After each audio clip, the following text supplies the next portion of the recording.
What's good, everybody? Today we are going to grade the young core of Deni Avdija, Jordan Poole, Corey Kispert, and Bilal Coulibaly. Rock with your boy. Next on Locked On Wizards.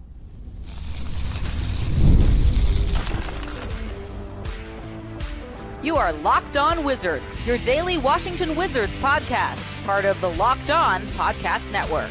Your team every day. What's good, everybody? It's your boy Brandon Scott again, and I appreciate you guys making Locked On Wizards your first listen every single day. We are free and available wherever you get your podcasts and on YouTube, part of the Locked On Podcast Network, your team every single day. And tonight's episode is brought to you by FanDuel. Make every moment more. Right now, new customers get $150 in bonus bets guaranteed. That's $150, win or lose. Visit FanDuel.com/lockedon to get started. So today we are going to grade the young core of the Washington Wizards, the future of the Washington Wizards, Deni Avdija, Jordan Poole, Corey Kispert, and Bilal Coulibaly. So definitely rock with me. As you guys know, we previously did the grades for Kyle Kuzma and Tyus Jones. I don't think a lot of you were in favor of both of them being graded, but it is what it is. So definitely comment below, guys. Let me know what you agree with, what you not agree with. Obviously, we're not everybody's going to agree with the grades or the rankings, but this is why I do this, man, for dialogue. So definitely comment below and let me know what you guys think. So let's get into the first player for the day, grading for the end of the season grades, Deni Avdija, aka Turbo. So looking at Deni for the season, big season for Deni. We know what he could do defensively, but this was a year that he finally broke out offensively. So looking at the stats real quick, he scored 14.7 points a game, 7.2 rebounds, 3.8 assists, shooting 50.6% from field goal, and looking at his 3-point stats, 37.4%. So definitely over league average. So Deni, where do we grade Deni? Well, let's look at the pros. The pros. Defensively, he's always been a defensive dog, right? He's always been a really good defender. Now, you could argue, did he take a small step backwards? Yes, to a certain degree, but he still was above average, high-level defender this year. Looking at his offense, he finally broke out offensively because we saw a lot of the issues he had previously. He worked his tail off, and he definitely worked in those areas, which were, attacking the basket, being more aggressive, attacking the basket, attacking the basket aggressively, with his jump shot, especially his 3-point shot, his release was a lot faster. So a lot less hesitancy to take that shot. So his offensive game finally broke out, and it was very exciting to see him finally break out offensively. We kind of expected it last year with him working with Drew Hanlon. We didn't get the desired results, but we finally got it, and I was very impressed. Deni Avdija really looked like a complete player. He finally became a threat on the offensive end. We know what he can do defensively. He's a really, really good defender. In my opinion, he was an elite defender. Now, this year, he took a step backwards to a certain degree. He still was a really good defender, but he took a step back. But the reason for that, in my opinion, and this is just my opinion, was that, he focused a lot more on his offensive game. And very impressed with Deni this year. Look at his scoring average went up, 3-point percentage, 37%. So it's definitely over league average. So definitely where you want him to be. His field goal percentage is at 50%. So usually, usually you got to be around 45%. That's usually around league average for a field goal percentage. So he finally broke out this year offensively, and he became a definitely an asset and a weapon on the offense for this team. So looking at some other stats, other things I like from Deni this year. Obviously looking at his rebound numbers. He got in there really, really good rebound numbers for Deni. Like I said, overall, just very impressed. But again, he averaged, going back to it, 7.2 rebounds a game. So his rebounding numbers were definitely solid. And then looking at his assist numbers, 3.8 assists, but looking at it, the fact that he can be a playmaker, he can put the ball in his hands and get other people involved, and his vision is something that we don't often talk about when it comes to Deni Avdija, is that he shows elite vision, in my opinion. So, going forward, obviously we're going to have a point guard. Right now, we don't know, this is still very murky right now what the direction of the team is, who's going to be a point. Looking at this previous season, Tyus ran point most of the year, then Jordan Poole was a 2-guard, then he went to 6-man, and then when Tyus Jones went down with injury, Jordan Poole became the man as far as the point guard. But even with a point guard on the roster, and obviously the point guard of this team is going to be the primary ball handler, I definitely believe that Deni needs to be the secondary ball handler. Definitely let the offense flow through him at times. And I think that that's definitely a recipe for success in DC, in my opinion, because We need to utilize his vision as a passer. His rebounding numbers are definitely where I want him to be. I definitely want to see him continue to be a lot more active as far as rebounding, getting in the paint, getting boards. But his offense, man, as far as his shooting, man, very impressed with Deni, man. Very happy for Deni. It's been really cool watching him develop his offensive game, and he finally has broken out offensively and become a complete player, in my opinion. Now, looking at the cons and some things to work on and what my expectations are for him going forward. What are the cons? I mean, obviously, you want to see more of a mid-range shot from him.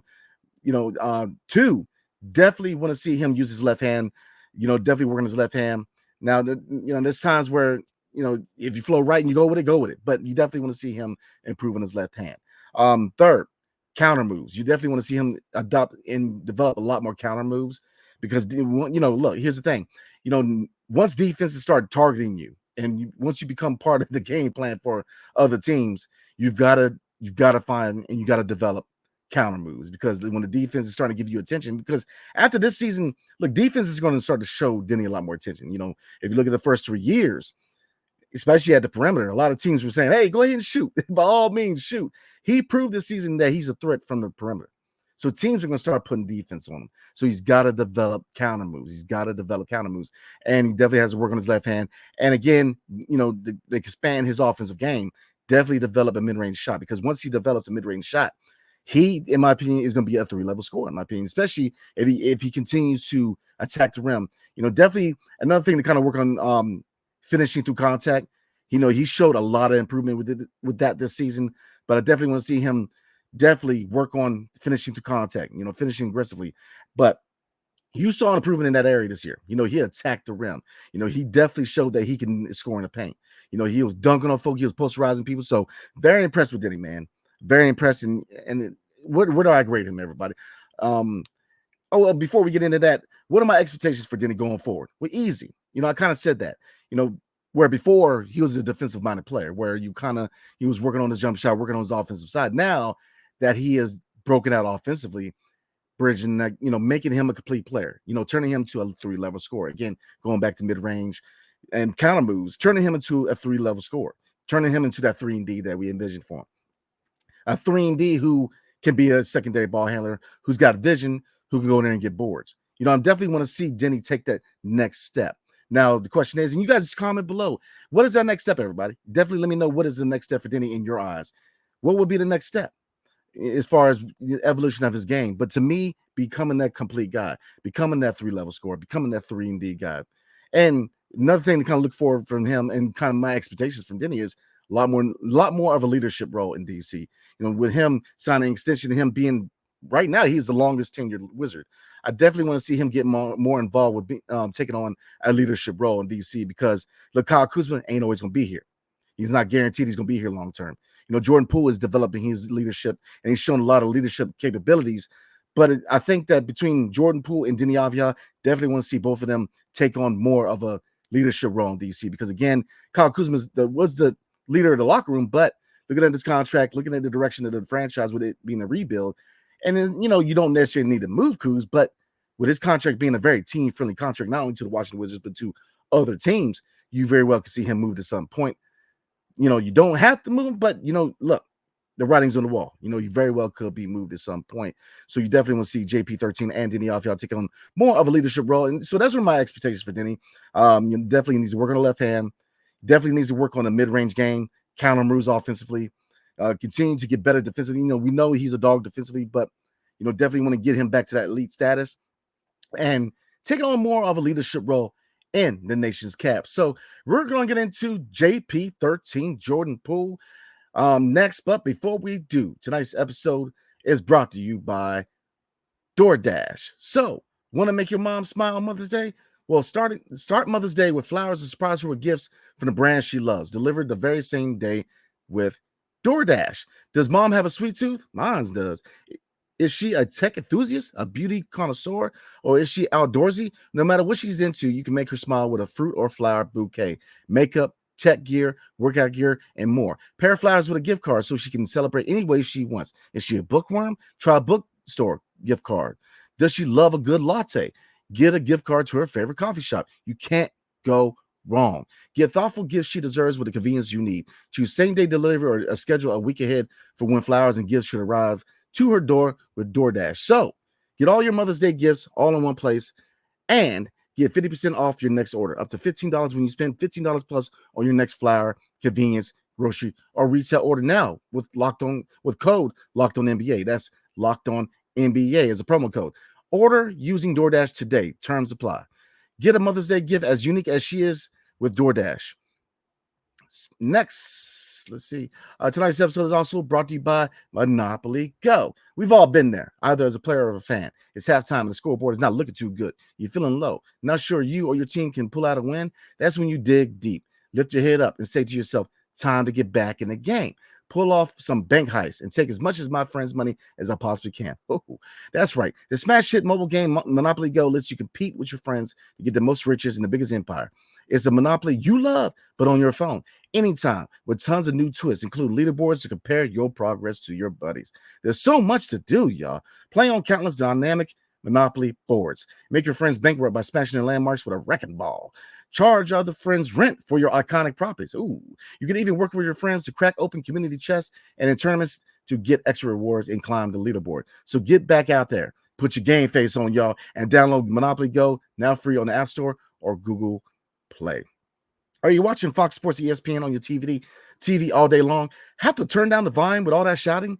Make the switch to Locked On Sports today, a free 24/7 sports streaming channel program for you every day to bring you the biggest stories without all of the screaming. Locked On Sports Today brings you the can't-miss analysis, opinions, and news. Streaming 24/7 on YouTube or the free Amazon Fire TV channels app. Part of the Locked On Podcast Network, your team every single day. So let's get into Jordan Poole, JP13. And let's say, JP13 had an up and down season, as we all know. And, a lot of us were very excited with him coming over from the Golden State Warriors in the trade, sending Chris Paul over there, and us getting Jordan Poole, Ryan Rollins, whole nother story, y'all, and Patrick Baldwin Jr. So looking at Jordan Poole, let's look at. I'm not really going to start with I guess positives versus negatives. I'm gonna roll with the season, right? In grading Jordan Poole. So looking at Jordan Poole, obviously, like I said, a lot of us were very, very excited, including myself, with him coming over from Golden State, because the reasons for that, because he's a dynamic talent. He's a scorer. He showed that he could score at a high clip, at a high level, and he showed that he could start if need be when he started for Stephen Curry in the playoffs. Very pivotal to their latest championship. And like I said, you saw a guy who's not even close to his prime, a guy who showed that he can score at a high level, and as a sixth man in Golden State, found his role within that organization. And you got to say, I wouldn't say they don't win without him, but he was a very pivotal part of them winning the NBA championship.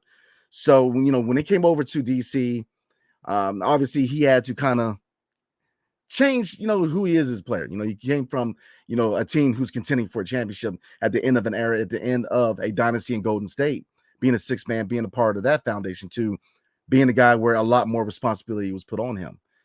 With him being kind of a co-captain with Kyle Kuzma. He had his struggles. He had a lot of struggles. He struggled on the court as far as production. I myself called it at the time, Hollywood, playing, being Hollywood, Shaq to the Fool moments. And he had a lot of struggles on the court. And obviously he got smoked from every major sports outlet in the country. Every sports outlet in the country gave him smoke.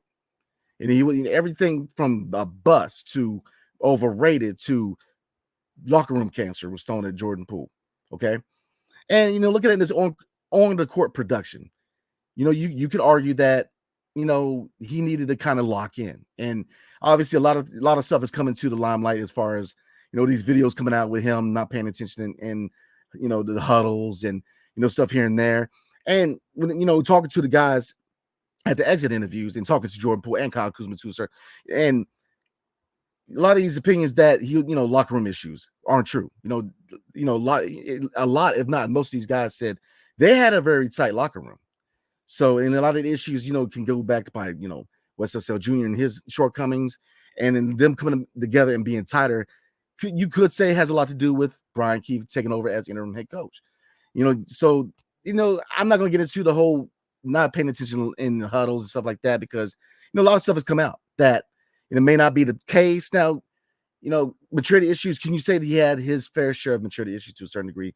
Yes. And I think a lot of that had to do with him just, really evolving to his new role, coming over from a championship organization to a rebuild. It was a major culture change, a really big culture change.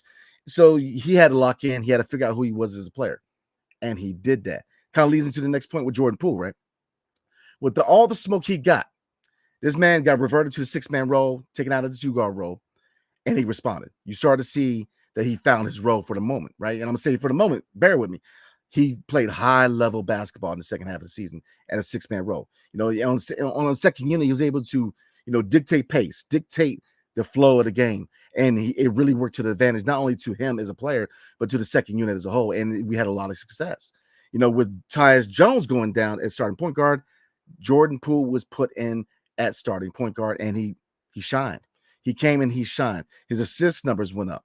His passing, his vision got better as far as finding his teammates, setting up his teammates, and finding the best positions for them to score and to contribute. With his ability to drive the lane, he in class defense, he was able to find shooters on the outside, whether it was Deni Avdija, whether it was Corey Kispert, Patrick Baldwin Jr., Kyle Kuzma. He was able to find these shooters on the outside. So very up and down season, a roller coaster. But the biggest thing for me when I grade Jordan Poole is that the mental side of basketball. We don't talk a lot about the mental side of basketball. If you look at young players especially, who have gone through periods where the fan base or the sports media or even the teammates or the organization were down on them, looking at Ben Simmons, and Ben Simmons is probably the biggest example. Looking at Ben Simmons in Philadelphia, what truly did the city of Philadelphia and the Philadelphia 76ers ask him to do? Develop a mid-range shot, develop a jump shot. Was it really asking too much? I'm not going to really get into too much, but so looking at that situation, being a young guy, being kind of hated on by a whole city. I'm talking about Ben Simmons. He broke down and he wasn't the same player anymore. And you can argue that his future in NBA is definitely in peril right now. Looking at Jordan Poole, he had his Shaq in the full moments. He had his moments where, there's so many to talk about. I'm not going to really talk about one, but he took his L's because look, let's be real. The fan base was booing him. They were booing him at games, and the sports outlets, including this one, for good reasons, got on him about his own court production. Now you can look at other situations as far as his maturity and stuff like that, and we take clips because you take clips like him not paying attention, and like I said, it came out that it may not be true. I'm not going to judge too much on that, but I will say this: he responded. He came back. He took his L's. He took his demotion to 6-man because it was a demotion. Let's be real. With him being the starting 2-guard, him taking a demotion back to 6-man. His more natural role going, dating back to Golden State. He took it. He performed at a high level. And when Tyus went down, he showed that he could be a point guard.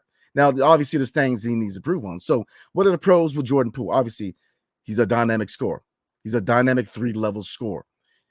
He is. I mean, he's not even in his prime. He's not even close to his prime. He's probably 2-3 years away from his prime, and he showed that he can score at a high level. Now, what are the cons? And they're not really cons. I mean, there is a con, but what are the things he needs to improve on? Obviously, he needs to improve on being a playmaker.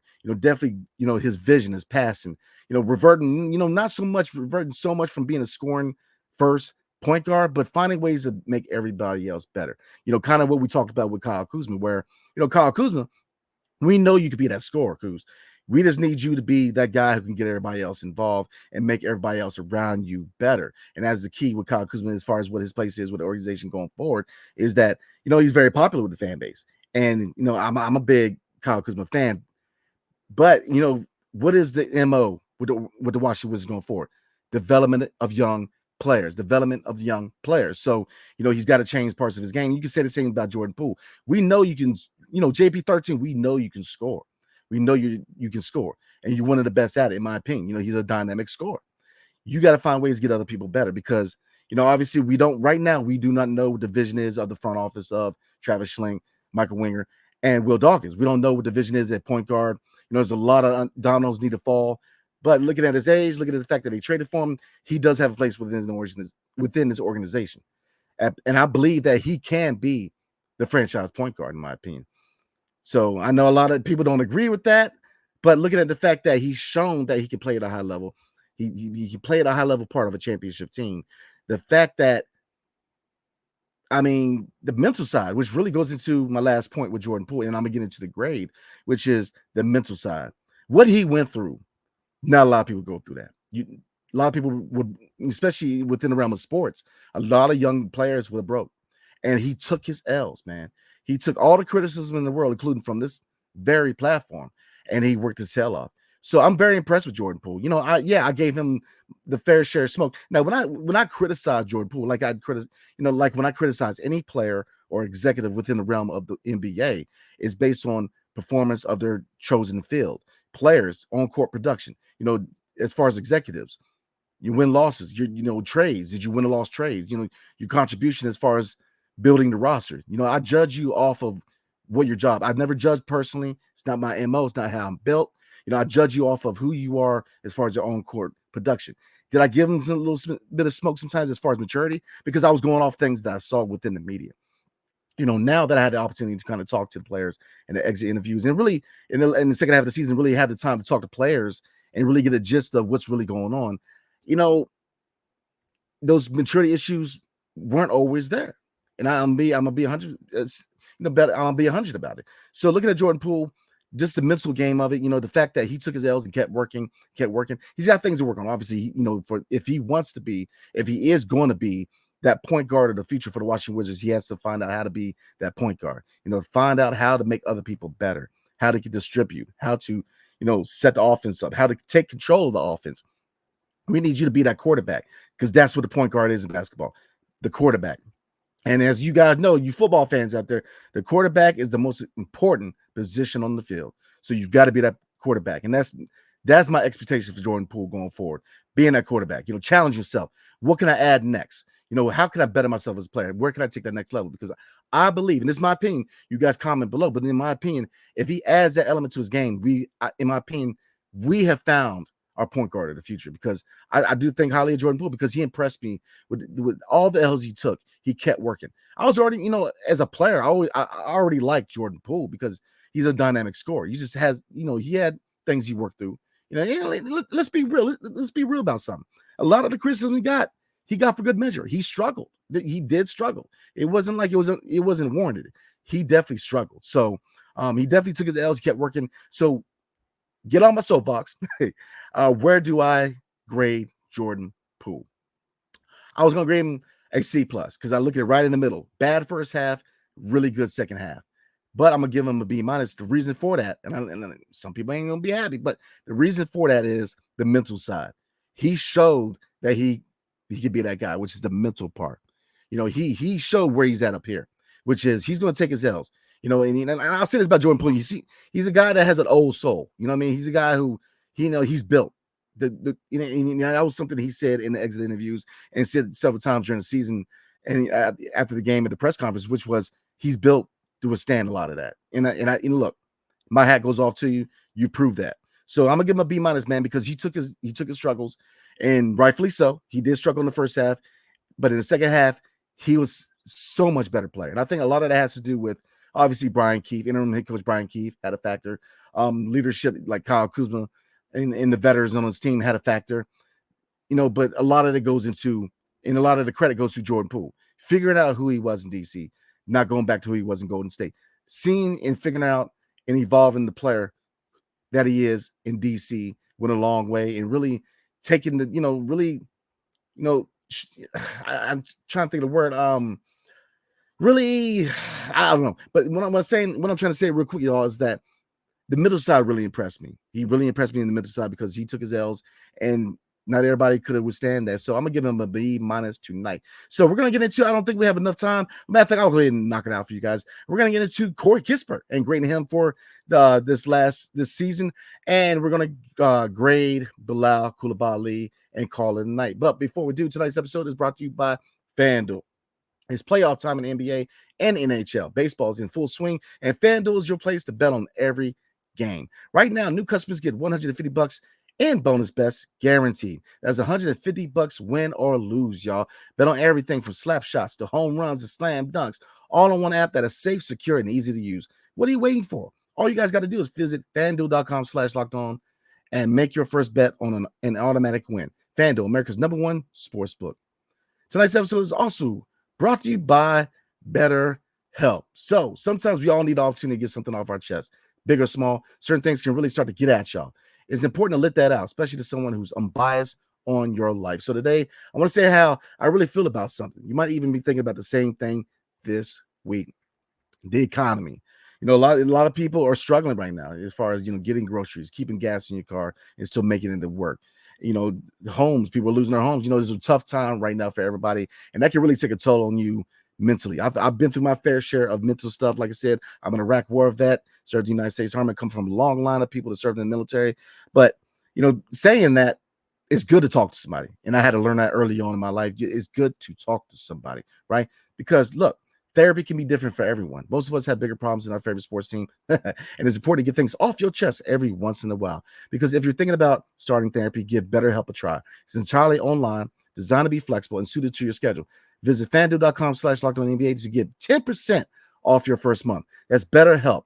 HELP.com/LockedOnNBA. And for my military people, Hotel Echo Lima Papa.com/LockedOnNBA. So let's get into the final two players. Like I said, I was going to do Bilal Coulibaly separate, but as far as the young core, I look at Deni, Avdija, Jordan Poole, Corey Kispert, and Bilal Coulibaly as part of this young core for the Washington Wizards. So I was getting to Corey Kispert real quick. So let me pull up Corey Kispert. Give me a second, you guys. Corey Kispert. So Corey Kispert, right? We when we talk about breaking out, we often mention Deni, Avdija, and rightfully so.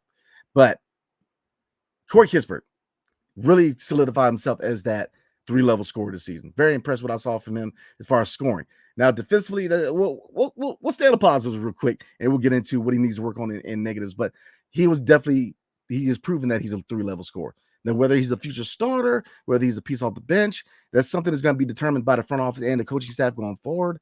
But he has proven that he is a 3-level scorer. His 3-point shot was already money. Let's get into the stats with Corey Kispert.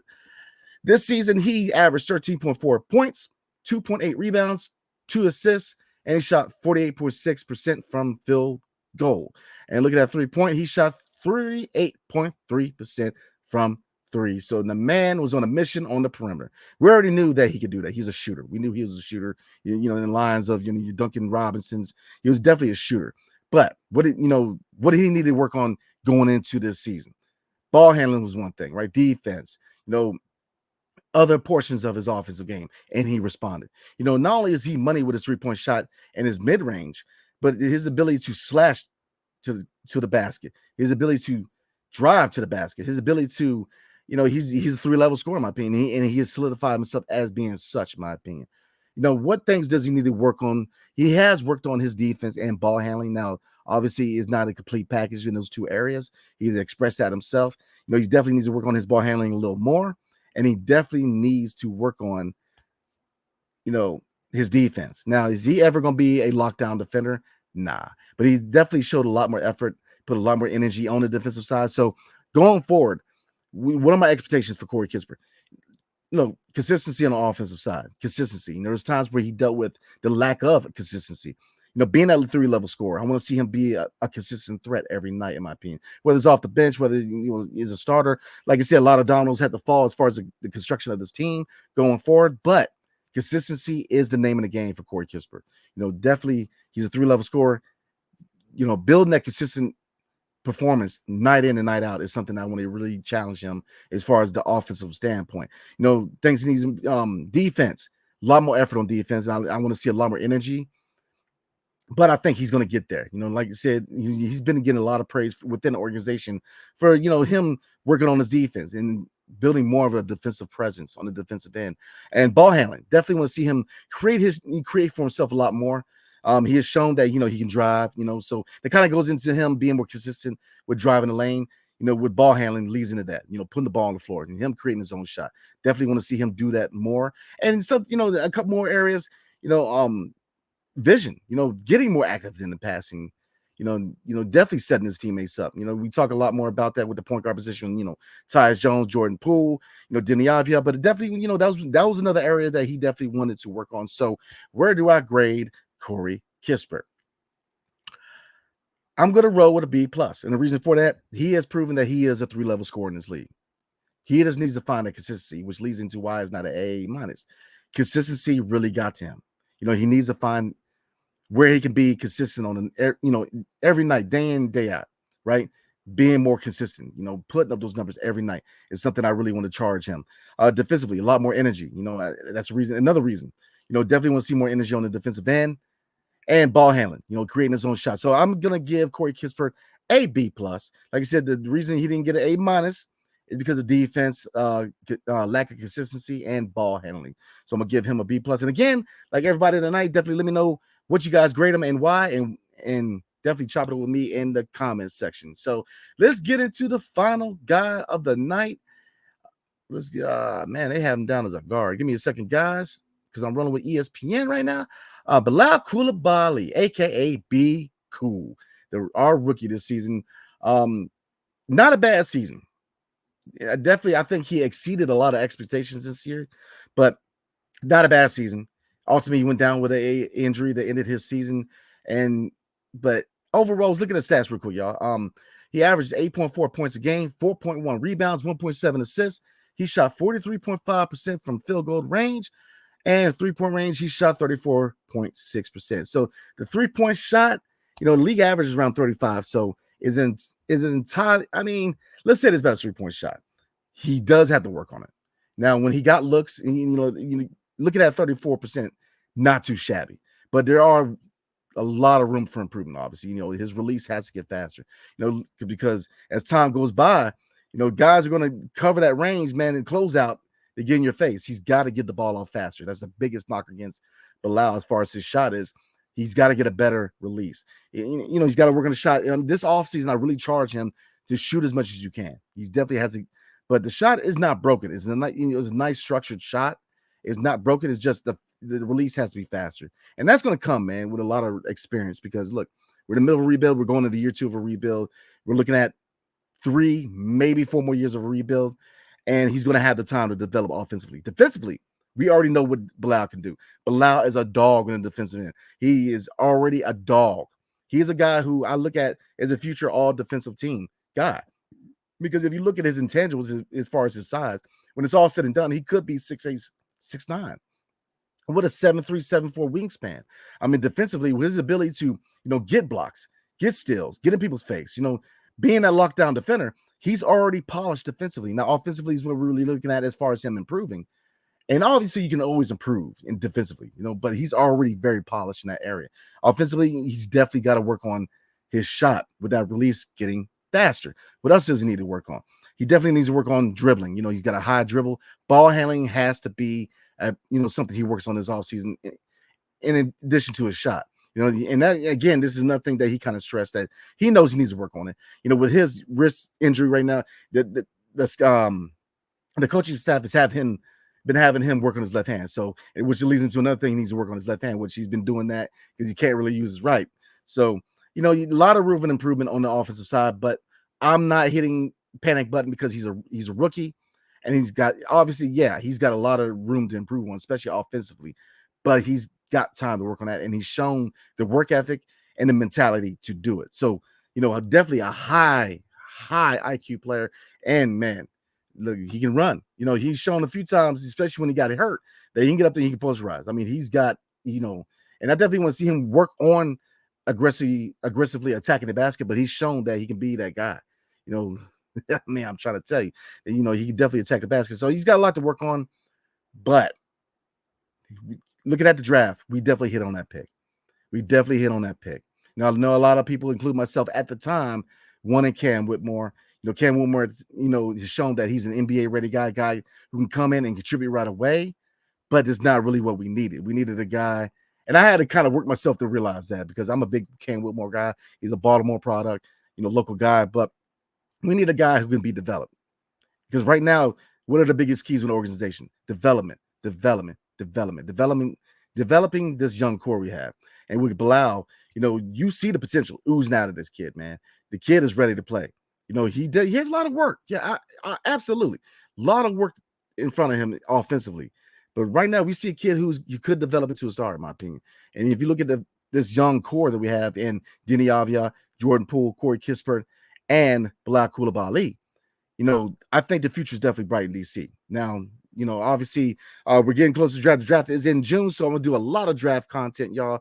In free agency, we're gonna do some free agent stuff, even though I don't see us being very active in free agency. We're gonna do some free agency stuff, but we're getting up for the draft. So obviously, we have the potential to add 3 young guys to this roster going forward. So right now, development is the name of the game, and with Bilal, development is key. But once he develops, I see a star. I see a diamond in the rough with Bilal. So where do I grade Bilal Coulibaly, aka B Cool? And this is tough because you see the potential. He had his struggles. And this is the hard one, y'all. I'm gonna grade him along the lines of Jordan Poole. I'm gonna grade him a B minus. He has work, but the potential. Obviously he has work, but you see the potential as far as you see the potential. That's all I gotta say. Is just you can go through the his ability to score, drive the lane. Obviously he needs to get better, but you see the potential as far as where his offensive game could go. His defensive game is already polished. He is a high level defender, in my opinion. He's already shown that. So I'm gonna give him a B minus because you see the potential. You see the work ethic. You see the fact that he definitely wants to work on his game. You definitely see that, man. So I'm gonna give him a B minus. So again, guys, definitely comment below. Let me know what you guys think about my gradings. Obviously, not everybody's gonna agree with me, but as you guys know, man, I'm big about dialogue, man. So let's talk about it, y'all. So definitely comment below and let me know, how do you guys rank the 4 pieces of our young core of the Washington Wizards going forward? So again, appreciate you guys, man. Locked On has launched the first ever national sports 24/7 streaming channel on YouTube, and now it's also available on Amazon Fire TV and the free Fire TV channels app. Locked On Sports Today is here for you 24/7, covering the top sports stories of the day with the local experts Locked On, plus our national shows covering every league. Find Locked On Sports Today now available on the free Fire TV channels app. So again, looking forward, everybody. I kind of put everybody together in a young core because I was going to do Bilal, but with another group. But I want to go ahead and couple everybody together in young core. So we got a couple more grade videos because I know not everybody's happy with the grades. It's not the most popular videos, and I know a lot of you do like them, but some of you don't like the grade videos. But we're going to try to get this week because this is the first week of our off season. So we've got 2 more. Obviously next we're going to have Landry Shamet, Marvin Bagley III, Rashawn Holmes, and we're going to throw Tristan Vucevic in there because kind of a small sample size. And then we're going to do the final video. And then Friday night, obviously, we're going to do our live Q&A. So definitely appreciate you guys. So comment below. Let me know what you guys think. Where do you grade them? Definitely consider subscribing to Locked On Wizards, man. Got a lot of good content for this offseason. And I'm looking forward to rocking with you guys like we did this past season, next season. So definitely appreciate you guys rocking with me, man. So hail to the Wizards and peace. See you guys next time.